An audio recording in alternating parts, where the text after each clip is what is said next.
और अब सवाल है कि आखिर सपा के हार का जिम्मेदार कौन है, क्योंकि अखिलेश यादव की जवाब वाली गुगली से तस्वीर साफ नहीं हो पाई है। जी हां, 9 दिनों में अखिलेश यादव 3 बार मीडिया के कैमरे के सामने आए। आज पहली बार रामपुर आजमगढ़ की हार पर कुछ कहा। 9 दिन बाद मौन टूटा, लेकिन नई बात सामने नहीं आई। रामपुर आजमगढ़ की हार पर कोई नया जवाब नहीं दिया। अखिलेश ने ट्वीट में जो बात कही थी लगभग वही दोहराई। रामपुर आजमगढ़ की हार पर मंथन से क्या निकला, इस पर चुप्पी साधी। राजनीतिक चूक की बात साफ, लेकिन जिम्मेदारी तय नहीं। जो सहयोगी कंधे से कंधा मिलाकर खड़े थे वो भी नाराज दिखे। पूर्वांचल से लेकर पश्चिम तक सपा गठबंधन में दरार।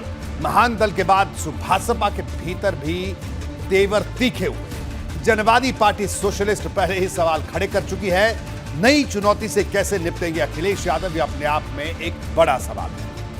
और हमारे साथ वीरेश पांडे, हमारे ब्यूरो चीफ, इस वक्त लाइव जुड़े हुए हैं। वीरेश, आज अखिलेश यादव जब मीडिया के सामने आए और आपने भी सवाल किया, तो कुल मिलाकर प्रचार पर नहीं जाने को लेकर जो बड़ा सवाल उठ रहा था, तो उनका एक कहना था कि पार्टी के नेताओं ने कहा कि उनको विश्वास है कि वो जीत जाएंगे। वीरेश,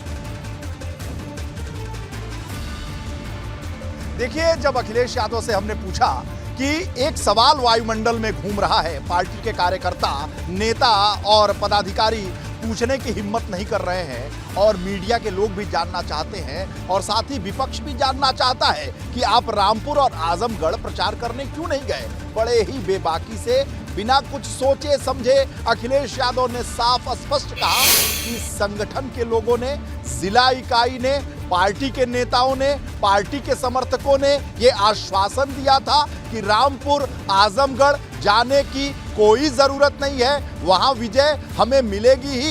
ये सवाल रोहित जी लगातार चल रहा था कि आत्मविश्वास, अति आत्मविश्वास से भरे हुए अखिलेश यादव इन दोनों जगहों पर क्यों नहीं गए। और पार्टी के पदाधिकारी के साथ साथ हम बात करें अगर सहयोगी की, तो ओम प्रकाश राजभर ने कहा कि एसी से बाहर निकलना होगा। आज भी जब हमारे संवाददाता ने उनसे बात की तो फिर कहा कि 24 में भी अगर जीतना है तो एसी से बाहर निकलना होगा। एसी की बात पर मैं अभी भी कायम हूं। एसी वाले सवाल पर, बाहर निकलने वाले सवाल पर जब मैंने अखिलेश यादव से जानना चाहा, बिल्कुल राजभर पर बात करेंगे, वो हिस्सा भी दर्शकों को सुनाएंगे वीरेश। लेकिन जो बड़ा सवाल था प्रचार नहीं करने को लेकर, क्योंकि एक तरफ उन्होंने सीधे पुलिस प्रशासन को जिम्मेदार ठहराया कि हमारे वोटर्स को नहीं आने दिया, और दूसरी तरफ सीधे तौर पर कहा, जिस बात का जिक्र आप कर रहे हैं कि आश्वस्त किया था तमाम नेताओं ने। लेकिन बड़ा सवाल है कि जवाबदेही अभी भी तय नहीं हुई। निश्चित रूप से कोई जवाबदेही तय नहीं हुई। जब पार्टी के पदाधिकारियों, कार्यकर्ताओं, नेताओं और जिला इकाई ने उन्हें आश्वस्त कर दिया तो पार्टी के राष्ट्रीय अध्यक्ष आश्वस्त हो गए और उन आश्वासन की वजह से वो वहां नहीं गए। पार्टी पराजित हुई। ऐसी सीट तो 2019 में उनकी थी। भारतीय जनता पार्टी भी नहीं मान रही थी कि ये जीत बहुत ही आसान है, इसलिए भारतीय जनता पार्टी ने अपनी पूरी ताकत लगा दी थी। लेकिन दूसरी तरफ जिसकी वो सीट थी अखिलेश यादव की और समाजवादी पार्टी की, 2019 में उस सीट को रिटेन करने के चक्कर में अखिलेश यादव पूरा भरोसा किया उन्होंने पार्टी के नेताओं पर, कार्यकर्ताओं पर, समर्थकों पर और आजमगढ़ की जनता पर, रामपुर की जनता पर कि घर बैठे ही उन्हें जीत मिल जाएगी।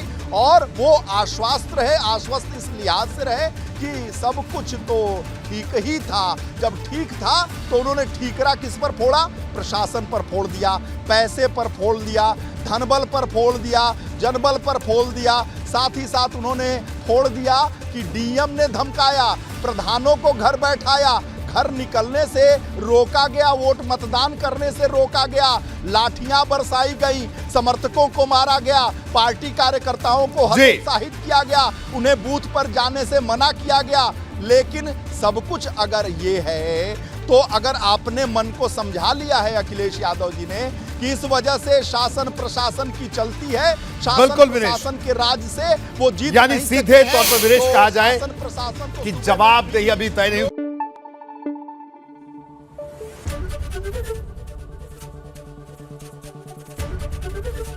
एबीपी गंगा, खबर आपकी, जुबान आपकी।